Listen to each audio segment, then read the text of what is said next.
Si vous le permettez, et une fois n'est pas coutume, faisons un peu de grammaire. Le verbe penser a en français cette redoutable singularité de présenter des acceptions antinomiques suivant la syntaxe en laquelle on l'inscrit, ou du moins de donner lieu à des sens fort différents suivant les mots auxquels on la pose. En position transitive indirecte d'abord, donc penser à.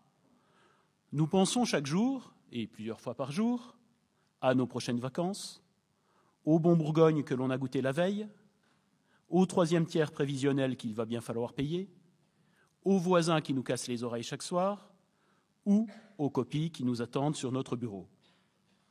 Ou encore, puisqu'il est question d'intimité, nous pensons à nos enfants qui grandissent trop vite, à nos amours perdus, à nos amitiés difficiles et à toutes ces petites choses, insignifiantes souvent et pourtant essentielles, qui font notre quotidien dans sa singularité, dans sa coloration particulière. En ce sens premier, penser n'a aucune prétention à l'universalité et signifie simplement qu'il y a dans la conscience une idée qui, plus ou moins clairement, fait référence à un élément du réel. Pour le dire de façon plus techniquement philosophique, la pensée, en cette acception transitive indirecte, est intentionnelle puisqu'elle vise quelque chose, mais elle n'a nullement vocation à dire la vérité de ce qu'elle vise. Ensuite, nous pouvons comprendre le verbe penser en introduction d'une proposition relative. Nous pensons que François Hollande est un grand président, que le chômage va cesser de croître, que le comté est un bon fromage, ou que Mallarmé est un immense poète. Et nous pensons aussi, dans le domaine de l'intime, que notre existence affective nous comble, que nos adolescents sont pénibles, ou que décidément la vie est belle. Penser ne signifie pas autre chose ici qu'émettre une opinion, qui ne prétend, là encore, à rien d'autre qu'à être énoncée, et qui, là encore, ne vise nullement l'universel. En position transitive directe, enfin, le verbe penser implique une élaboration conceptuelle visant à dire, si ce n'est l'essence, du moins les traits définitionnels d'une réalité. On peut ainsi, comme on l'a beaucoup fait en philosophie, penser la justice, la beauté, la mort, ou, hors philosophie, par exemple la crise économique, pourvu que la chose se laisse approcher avec une certaine généralité. Depuis Platon, cette tâche définitionnelle a même été l'une des tâches préférées de la philosophie. Dans le Phèdre, un texte que nous aurons l'occasion de citer tout à l'heure, Platon fait même de Socrate, père de la philosophie, un amoureux des définitions, c'est son expression, un amoureux des distinctions, art des définitions, philosophie, qu'il faut penser ici comme un art, comme une technique du découpage. À tel point que Platon prend pour modèle du travail philosophique le travail d'un habile boucher, découpant la viande suivant les articulations naturelles de l'animal. Et c'est là que les choses vont se gâter pour nous. Où donc est situé l'intime? Est-il le privé, opposé au public? Le singulier, contraire de l'universel? Le charnel, posé en contrepoint du spirituel, du mental, de l'intellectuel? Jamais nous ne pensons l'intime. Chacune des assignations et des distinctions qui nous permettraient de le saisir paraissent échouer. Peut-on en effet sérieusement affirmer que tout ce qui relève de la vie privée relève de l'intime? Faire ses courses au Monoprix pour remplir le frigo familial serait donc à ce titre une activité intime.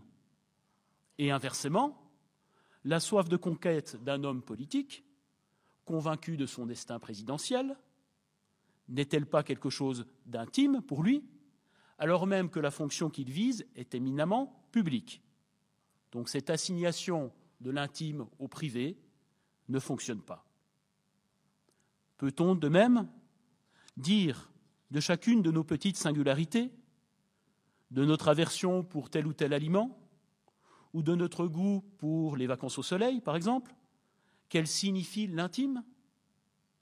Et devrait-on, à l'inverse, exclure que certaines expériences, comme l'émotion esthétique, permettent que l'intime rejoigne l'universel? La seconde assignation de l'intime à la singularité ne fonctionne pas plus. Peut-on enfin identifier l'intime au tracas quotidien de notre organisme, qui, après tout, s'apparente avant tout à une mécanique, toute sophistiquée qu'elle soit? Peut-on ou doit-on exclure qu'une véritable intimité s'exprime dans la plus abstraite conceptualité, celle d'un traité philosophique, ou éventuellement celle d'un théorème mathématique? Cette troisième assignation de l'intime au corporel, au charnel, au sensible, ne fonctionne plus, ou ne fonctionne pas du tout. Quand il s'agit de l'intime, il y aurait donc une sorte de blocage du travail de la distinction, comme si le corps de l'intime ne se laissait pas découper, comme le réclamait Platon par son image de l'habile boucher. Et partant, il y aurait donc le risque d'un échec total de toute définition, à tel point qu'on pourrait être tenté de définir l'intime négativement comme ce qui résiste à la pensée, mettant ainsi de façon bien prématurée un terme à ces rencontres de Sophie 2016, désormais sans objet. Ou condamnant, ce qui ne serait guère mieux, ces mêmes rencontres à répéter l'exercice fastidieux de la définition par la négative, comme si nous étions ici, tous ensemble, d'obscurs théologiens médiévaux, tout préoccupés d'établir la liste des traits que l'on ne peut pas attribuer à Dieu. Et pourtant, il va falloir penser cette résistance de l'intime, cette résistance même. Et pourtant, l'intime fait partie, à bien des égards, de ces problèmes fondamentaux de l'existence, ceux-là même que Wittgenstein, l'expression « problèmes fondamentaux de l'existence et de lui », ceux-là même donc que Wittgenstein, à la fin de son Tractatus, affirmait devoir être tus, sous le prétexte, plus ou moins satisfaisant, qu'on ne pourrait pas les traiter en termes de vérité ou d'erreur, qu'on ne pourrait pas les réduire à la science. Devrait-on cesser de penser, quand on est face à un concept, qu'on ne peut pas reconduire à des distinctions connues ou qu'on ne peut pas reconduire à des faits empiriquement établis? Nous voudrions ici aller au bout de cette difficulté de la pensée et proposer, au terme de notre itinéraire, une thèse que l'on pourrait résumer ainsi. L'intime se pense à partir du moment où on le libère de la configuration où la tradition l'a enfermé, celle de l'intériorité, de l'ego, de la profondeur, le condamnant au mystère du secret ou au mystère de l'indicible. L'intime pourrait être pensé à partir du moment donc où, en comprenant l'intime comme discours, en tant que discours, comme rapport et en tant que rapport, une affinité de principe, une familiarité même pourra s'établir entre l'intime et la pensée, une pensée qui, on y reviendra à plusieurs reprises, doit se concevoir, elle aussi, comme discours. L'intime aura bien constitué ainsi, pour l'acte de pensée constitutif de la philosophie, une sorte de poison, un véritable poison et tout aussi bien une pierre de touche redoutable, bloquant ou enrayant son geste naturel d'universalisation. L'intime aura peut-être toujours été aussi un contrepoison, un remède, ce qu'il s'agit de penser, voire le penser même. Ou encore, si nous tentons une nouvelle formulation, ce qui est l'intime, ce qui est le plus intime à la pensée, en ce que la pensée est discours, et que l'intime, débarrassé des oripeaux de la subjectivité triomphante, est lui aussi, un discours. L'intime et la pensée se rejoindraient donc dans la figure de la discursivité, dans la figure d'un rapport débarrassé des ressources habituelles, de l'intériorité, de la profondeur, du je, de l'ego. Nous procéderons pour établir cette thèse en 3 moments. Dans un premier temps, nous verrons pourquoi l'intime échappe aux catégories les plus classiques de la philosophie, ce que j'ai commencé de faire tout à l'heure en introduction, du moins, non pas de toute philosophie, mais du moins de cette philosophie d'inspiration cartésienne qui domine encore largement toute approche de la subjectivité. Nous verrons ensuite comment, dans une infidèle fidélité à cette position initiale, la pensée contemporaine va tenter d'extraire la question de l'intime de celle du moi, non sans difficulté d'ailleurs, et avec des résultats inégaux, mais des résultats potentiellement fructueux.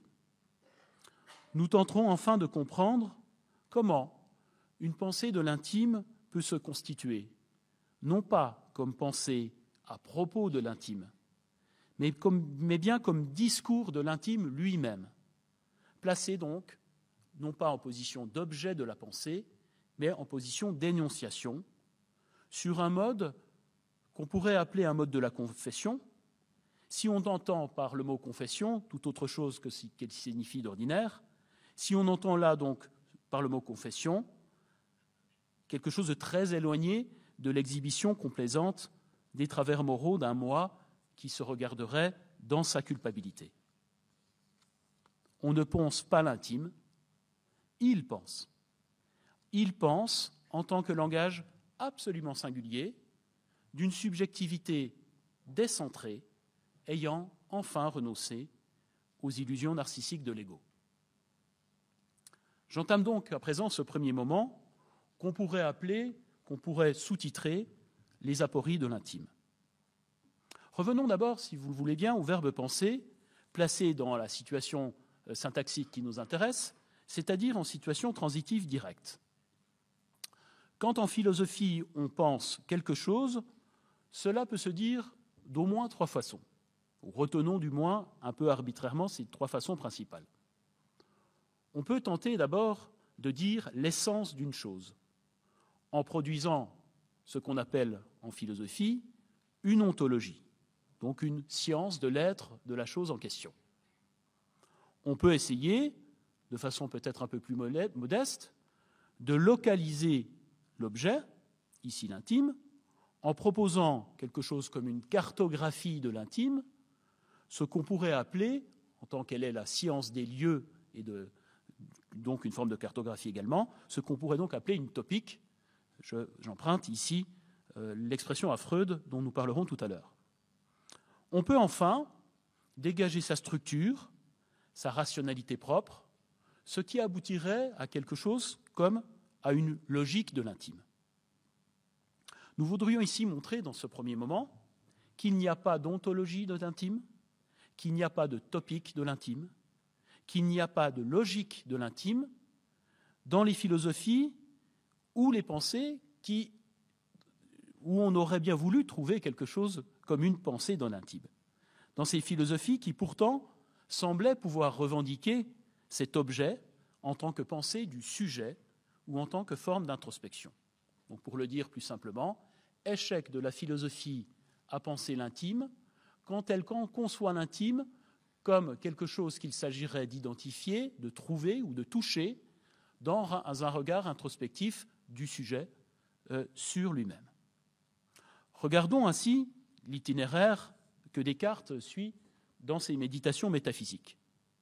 Dans ce texte fort connu, je ne vais pas ici refaire tout l'itinéraire de ce texte, je me contenterai de ce qui m'intéresse ici, c'est-à-dire un tout petit moment du début du texte. Donc dans ce texte fort connu, il s'agit pour Descartes de prendre appui sur la transparence à soi de la conscience, sur la première certitude qu'elle nous octroie, celle de la réalité de notre propre pensée, pour fonder à nouveau frais l'édifice de la science. On aurait pu s'attendre assez naturellement à trouver dans une telle philosophie de la conscience un support pour une pensée dans l'intime qui coïnciderait précisément avec ce reste, au plus profond de nous, cet espace absolument incontestable quand le reste du monde, et jusqu'à mon propre corps, auront été révoquées par le processus du doute radical. Autrement dit, pour le dire aussi plus simplement, l'intime serait ce qui subsiste en moi quand j'ai suspendu, par un processus de doute systématique, l'existence du monde et l'existence de mon propre corps. Eh bien, il resterait au moins le plus intérieur en moi que serait l'exercice même d'une pensée suspendant tout le reste de l'univers, y compris le corps. Je puis douter donc de tout, dit Descartes, sauf de cette donation originaire qu'est ma conscience, sauf du fait, je prends ici la formulation des méditations métaphysiques et non celle du discours de la méthode qui est plus connue mais qui est peut-être moins correcte, donc du fait que la proposition « je suis, j'existe » est vraie à chaque fois que je la prononce ou je l'énonce en mon esprit. La pensée de l'intime trouverait son compte ici en allant au plus privé du privé, au plus personnel du personnel, au plus secret du secret, qui est en même temps la plus évidente des évidences. La position de la conscience comme point d'appui de toute pensée placerait l'intime au cœur du dispositif de toute connaissance et de toute science. Eh bien pourtant, un tel espoir est déçu.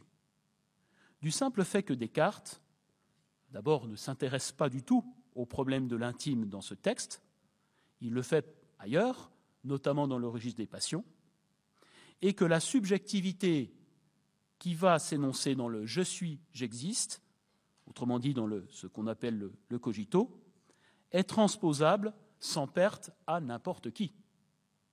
Dans les mots de Descartes, je ne suis donc précisément parlant qu'une chose qui pense, c'est-à-dire un esprit, un entendement ou une raison, et absolument pas mon esprit, mon entendement ou ma raison. Quand Descartes dit « je pense », le « je » qui pense n'est pas celui de René Descartes, avec son corps, ses sens, son histoire, son passé, ses émotions, bref, son intimité, mais le « je » de n'importe qui acceptant d'entreprendre la même démarche. Il y a donc bien sûr une métaphysique de la subjectivité chez Descartes, mais certainement pas une ontologie de l'intime. La phénoménologie, bien plus tard, celle de Husserl du moins, va complexifier et approfondir ce schéma. Elle va, c'est son mérite, c'est sa gloire, réussir à se débarrasser de la dimension métaphysique de l'ego, qui apparaît chez Descartes dans le fait qu'il va faire reposer cet ego sur la position d'une âme, d'une substance immatérielle qu'il appelle l'âme. Donc la phénoménologie va réussir à se débarrasser de cela. Elle va séparer l'expérience de la conscience de la position ontologique d'une âme, mais la phénoménologie reste très fondamentalement égocentrée et aussi soucieuse que l'était Descartes de parvenir, je reprends ici une expression qui est celle de Husserl dans précisément les méditations cartésiennes, de parvenir à une structure universelle de la conscience, une structure qui est universelle parce qu'au fond elle est anonyme et donc elle est tout à fait inapte à dire l'intime. Il faudra la rénovation complète de la phénoménologie que proposent entre autres Merleau-Ponty, Michel Henry, Emmanuel Levinas ou Jean-Luc Marion pour que la possibilité d'une phénoménologie de l'intime apparaisse, ce que ne manquera pas certainement de montrer Renaud Barbaras tout à l'heure à la conférence de 16 heures.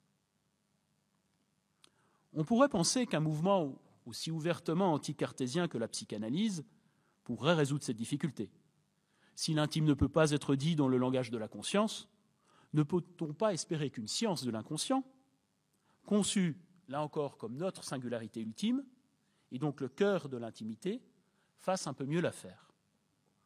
Il y a bien une pensée de l'inconscient, celle qui se donne dans le rêve, et donc une topique de l'intime qui correspondrait naturellement à cette instance psychique qu'est l'inconscient. La psychanalyse serait donc, de façon absolument opposée à la doctrine cartésienne, le modèle d'une pensée de l'intime. Pensée par sa conceptualité et sa prétention à la science, mais pensée de l'intime, en ce que l'inconscient serait un autre nom du secret, du fort intérieur, de ce qui n'est ni publiable ni universalisable. Mais là encore, le lecteur en quête d'une pensée de l'intime ne peut qu'être déçu. Si bien entendu Freud, comme thérapeute, est attentif à la singularité des sujets névrosés qu'il traite, c'est bien le moins, il compte bien, comme scientifique, proposer une cartographie économique, topique, dynamique, ce sont ces termes, de la vie psychique, qui aura là encore une portée universelle et qui sera susceptible de conduire à un modèle de subjectivité transposable à tout le monde. La psychanalyse comme science s'écarte de ce qu'elle est comme activité humaine en revendiquant le droit de poser, au même moment que le fait la phénoménologie à propos de la conscience, puisque Husserl et Freud sont parfaitement contemporains, donc en revendiquant le droit de poser une structure universelle de l'inconscient. La pratique analytique touche bien entendu à l'intime comme relation personnelle entre l'analyste et le patient. Elle est bien une forme de corps à corps, comme y insiste Freud dans Par-delà le principe de plaisir. Mais comme pensée et comme science, elle n'en parle pas plus que Descartes ne le faisait. Comme si la réduction de l'intime à l'inconscient produisait le même effet que sa réduction à la conscience, une dépersonnalisation ou même une dissolution de l'intime. Pas d'ontologie, pas de topique. Eh bien, il n'y a pas non plus de logique de l'intime. Celui-ci échappant à toute tentative d'unifier les différents visages que la subjectivité pourrait lui donner.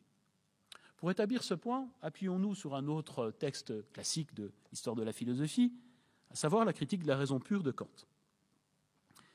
Cet ouvrage, vous vous en doutez, ou ceux qui l'ont lu pourront confirmer, est assez peu porté à l'exposition d'une quelconque intimité. Mais il nous donne pourtant des indices assez probants de l'échec de toute logique de l'intime. Dans l'esthétique transcendantale, qui est donc la toute première partie de l'ouvrage, qui constitue donc son premier temps, Kant explore, entre autres choses, la possibilité d'une expérience de nous-mêmes par la conscience qu'il appelle ici le sens interne. Nous avons en permanence, sauf quand nous dormons évidemment, des perceptions de notre vie intérieure qui se donnent à nous de la même façon que le monde extérieur se donne par le sens externe. Nous pouvons en ce sens avoir des sensations de notre intimité subjective, en langage kantien, des intuitions. Mais ces sensations sont totalement dispersées et ne peuvent en aucun cas donner lieu à une pensée un peu unifiée de cette même subjectivité, encore moins à une personnalité intime. La perception par la conscience de notre intériorité est bien réelle, mais elle n'a jamais la structure conceptuelle qui pourrait la faire évoluer vers une pensée de l'intime. Plus loin, toujours dans la critique de la raison pure, dans un passage assez compliqué qui s'appelle la déduction transcendantale, Kant propose une autre théorie de la conscience, faisant de cette conscience un principe d'unité logique, une condition ultime de toute connaissance. Sans nous lancer ici dans le commentaire de ce texte, contentons-nous de remarquer qu'il y a bien une subjectivité ici, que je peux fort bien la penser, puisqu'elle est le principe même de toute conception, mais là encore, cette subjectivité est dénuée de tout caractère personnel. Le je kantien se réduit à la présence, dans chacune de mes pensées, de la conscience que ce sont bien mes pensées. À chaque fois que j'ai une représentation, quelle qu'elle soit, il y a une proposition qui dit en moi « je pense ». Cette proposition rattachant la représentation au moi qui va lui donner sens. Ce qu'on appelle le sujet, c'est ce qu'on appelle donc le sujet transcendantal. Mais ce qu'on appelle le sujet transcendantal n'est pas plus personnel que ne l'était le je cartésien. Ce n'est qu'un principe et non une personne. Ce n'est qu'une exigence logique et absolument pas le cœur vibrant d'une personnalité. Le lecteur curieux qui voudrait connaître quelque chose de l'intimité de l'homme Emmanuel Kant a supposé que cette intimité présente le moindre intérêt, ce que tous les biographes du penseur de Königsberg semblent exclure. Ce lecteur curieux n'a rien à se mettre sous la dent. Et le Kant de la morale, tout occupé à fonder la métaphysique des mœurs, proposera un concept de personnalité, tout à fait remarquable, très utile en droit, très juste aussi pour dire la dignité de l'homme, mais un concept qui lui aussi se construira par la neutralisation des éléments les plus singuliers de la personne. à tel point que Kant considérera la publicité possible de nos motifs d'agir, comme un critère de la moralité de l'action, ce qui pourrait bien signifier que l'impossibilité de se dire publiquement, qui vaut au moins comme indice de l'intime, marquerait la possible immoralité de la motivation de l'action. Ce que je ne peux révéler est sans doute inavouable. Ce qui ne peut sans être révélé, l'intime, est donc un autre nom de ce que moralement nous devrions taire. Autrement dit, et pour conclure ce premier moment, soit il y a de l'intime, dans le petit théâtre du divan freudien, ou dans l'éclatement du sens interne kantien, ou encore dans le rapport que l'homme, Descartes, a à son propre corps, mais là où il y a de l'intime, il n'y a pas de pensée. Soit il y a de la pensée, une métaphysique du sujet, une science de l'inconscient, une position logique d'une subjectivité transcendantale, mais cette pensée n'est pas une pensée de l'intime. L'échec est donc total. À moins que la pensée puisse s'appuyer sur cette résistance de l'intime comme l'indice de la nécessité de reprendre tout autrement notre recherche. Ce deuxième moment, on pourrait l'intituler « Une pharmacologie de l'intime ». Dans une des lectures qu'il consacre à Platon, Derrida, à l'occasion d'une interprétation du Phèdre, texte dans lequel Platon s'attaque à l'écriture, propose d'utiliser le terme grec de pharmakon pour penser justement le caractère à la fois utile et inquiétant de l'écriture, source d'oubli, mais aussi source de mémoire. Le mot grec peut en effet signifier aussi bien le poison que le remède. Hypothèse donc, l'intime ne pourrait-il pas, comme objet particulièrement récalcitrant à la pensée, être son motif même ou sa chance? Dans ce deuxième moment, nous allons tester cette hypothèse en nous appuyant sur des penseurs tous soucieux, c'est ce qui fait leur intérêt, de prolonger en l'infléchissant, voire en le modifiant, le travail entrepris par deux des auteurs dont nous avons jusqu'ici parlé. Ainsi de Heidegger, lecteur de Kant, dans son livre « Kant et le problème de la métaphysique ».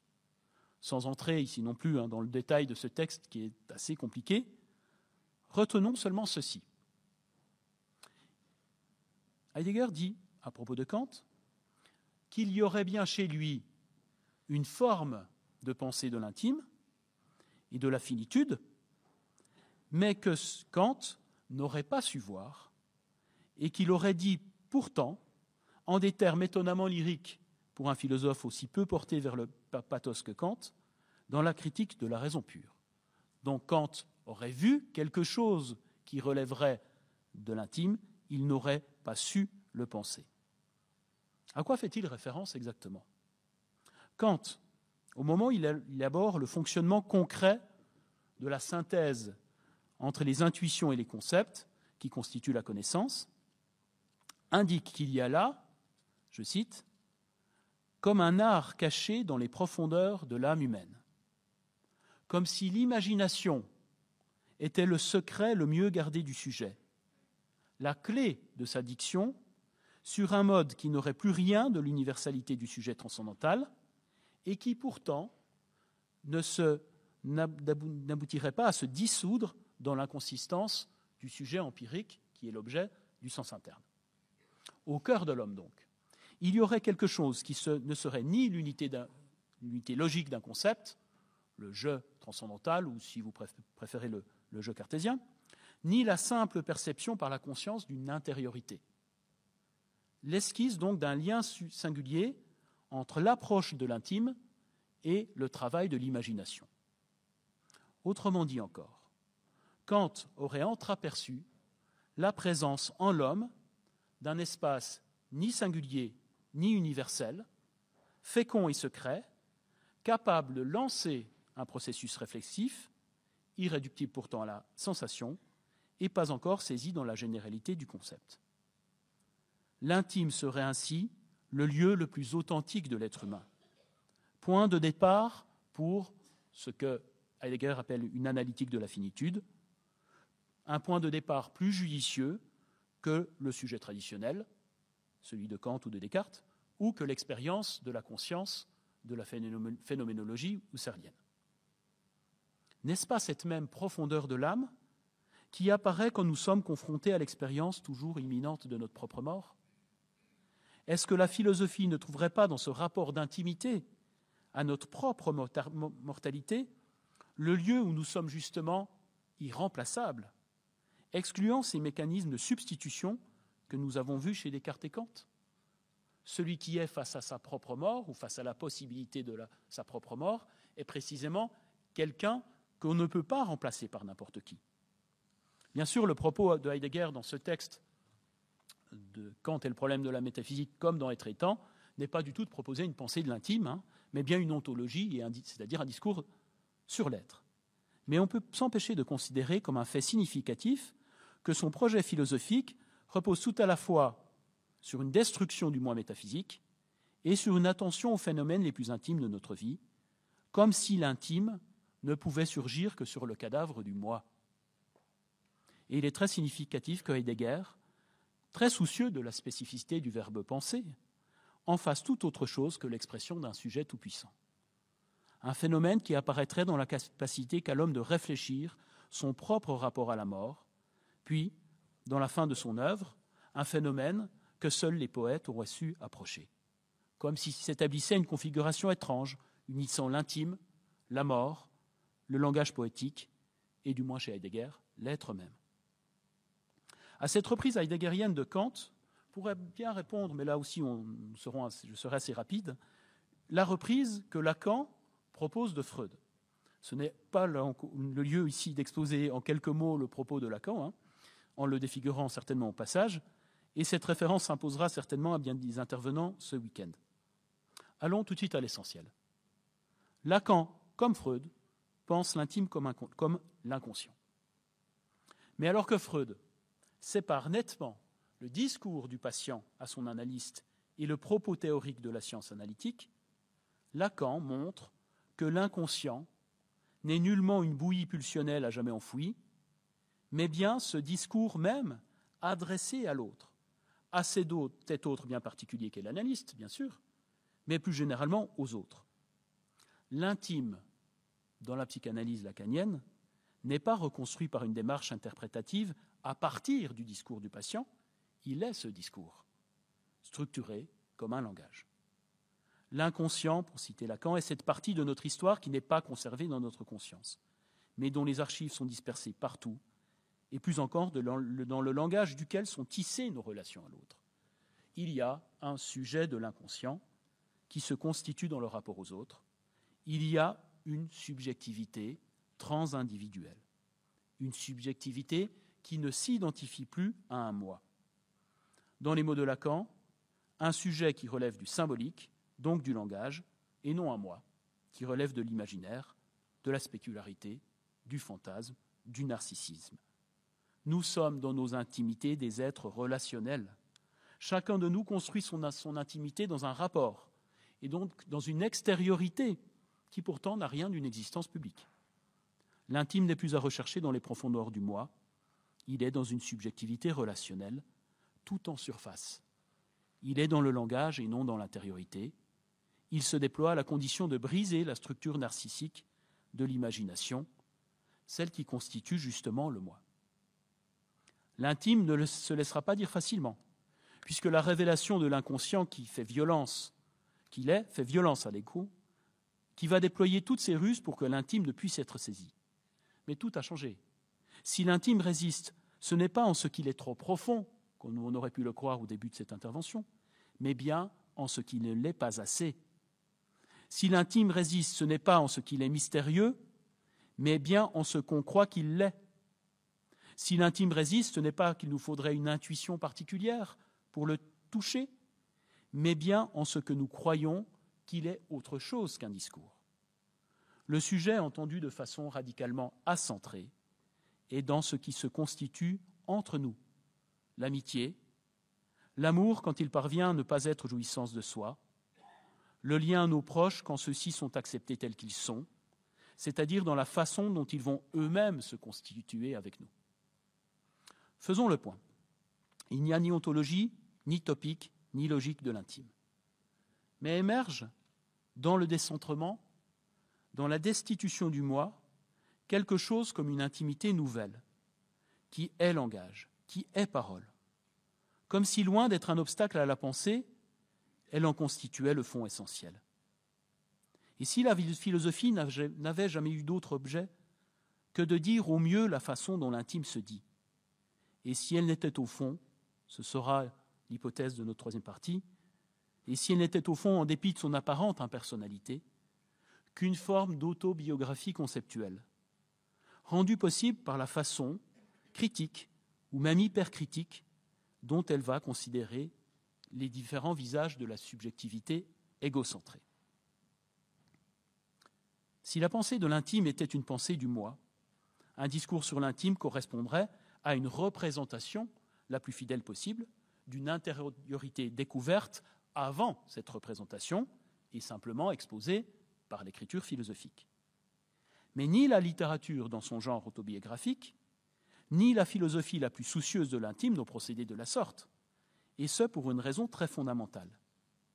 L'écriture, littéraire ou philosophique, est production d'une subjectivité qui ne lui préexiste pas. Elle n'a rien à voir avec la révélation d'un je. Et quand un philosophe s'attache vraiment à dire l'intime, il ne parle jamais de lui-même. On pourrait aisément confirmer ce fait du côté de la littérature en lisant les Confessions de Rousseau comme une stratégie de décentrement du sujet. Yves Touchefeu le fera sans doute ce soir, bien mieux que je ne pourrais le faire. Mais ce schème apparaît déjà dans les Confessions d'Augustin, de manière peut-être plus explicite, notamment dans un des passages qui sera le plus souvent cité durant ces rencontres de Sophie, et que j'ai le privilège de citer en premier. S'adressant à Dieu, Augustin écrit « Tu autem eras interior intimo meo, et superior sumo meo ». Dans la traduction de Frédéric Boyer, « Tu étais plus intérieur que mon intimité, plus élevé que mes sommets ». Dit autrement, « Toi, mon Dieu, tu étais dans mon intimité, au cœur intime de moi-même, en tant que dépassant par ta hauteur, celle à laquelle je ne pourrais jamais prétendre. Tu étais là où moi je n'étais pas, puisque j'étais hors de moi. Tu étais là où pourtant quelque chose était, le plus intime de ce que je suis, sans que pourtant un « je » puisse s'y dire. J'étais dans ce vide de moi, tout tendu vers toi, alors même que je ne peux te penser. Ou encore, mon intimité était de ne pas pouvoir saisir ce qu'il a saisi, ce Dieu absent-présent, en dialogue avec mon âme, avec ma chair, avec mon être, en ce qui n'est pas appropriable comme mon être.